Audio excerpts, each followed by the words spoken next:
A triangle ABC, the length AB is 6, AC is 15, and the angle BAC is 30. So get a sketch down. This is one I've made earlier.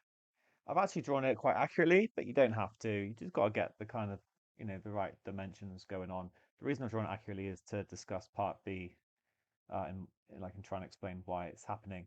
So we're asked to find out what BC is. We've got one angle, but no angle side pair. It's not going to be the sine rule. It's actually going to be the cosine rule because I've got two sides, sorry, and the angle opposite the side that I want. So I can use, well, I'm going to say c squared is a squared plus b squared minus 2ab cos c. But momentarily, I'm going to sort of label this one little c, this one capital C, just swap them around basically so that I can use this formula effectively. Essentially, it's the two sides that we have, 6 squared plus 15 squared minus 2, 6, 15 cos 30. That's the key thing to have. That's going to be BC squared. So I'll rename it now back to just being BC. Okay, and we can put this in our calculator, then square root. So 6 squared is 36 plus 15 squared times 2 times 6 times 15 times cos 30. Make sure you're working in degrees. 105.115. And then square root. This actually gives 10.252,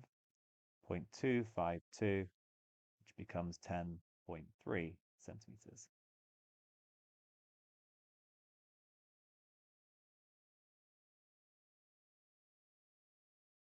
The second part, we're told that D is the point on AC such that BD is 4.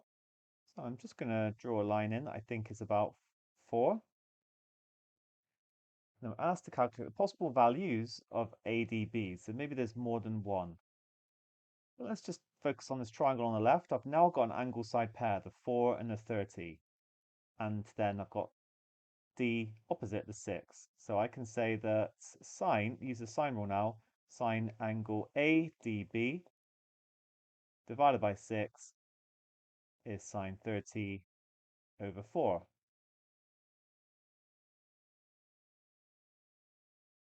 Sine 30 is actually a half, but anyway, let's just put it in our calculator. So sine 30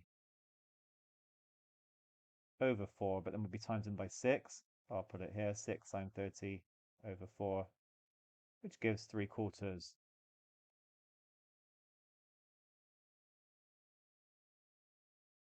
Now we can do inverse sine of 3/4.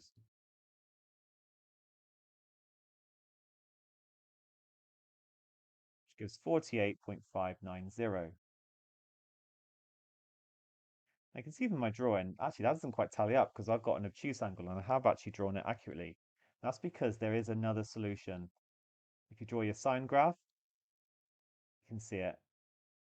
We've just worked out this one, but I need to do 180 minus to get the other one.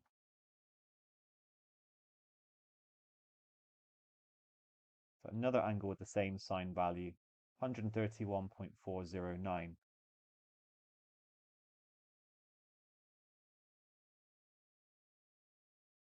And if you want to check, you could find sine of it, and you'll see that we again get 0.75. If using cast diagrams, then it's your normal, all sausages turn cold. We've got the acute angle. We want the other one where sine is positive.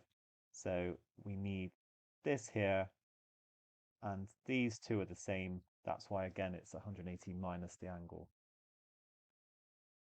And actually, we're done. We just need to say, just round it. So 58.6 or 131 degrees. So let me just demonstrate where the other one is. And I'm actually doing it quite precisely now. I'm going to use a compass. Again, you do not need to do this in the question. But I've put it at 4 centimeters. And if I draw a circle around, you see what here is where it hits the triangle and here. So I do it down here as well. So the 48.6, that is when we draw it like that. This is D, this will be 48.6. And then more precisely, yeah, this one, I kind of, this is the one I sort of drew on, but it's that one there that would then be 131. Again, you don't need to, apply any of that in the question, but I'm just trying to explain why there are two solutions. It's because of this kind of compass idea of bringing it round. We get two possible triangles with which has BD equal to 4. We just get different angles in our solution.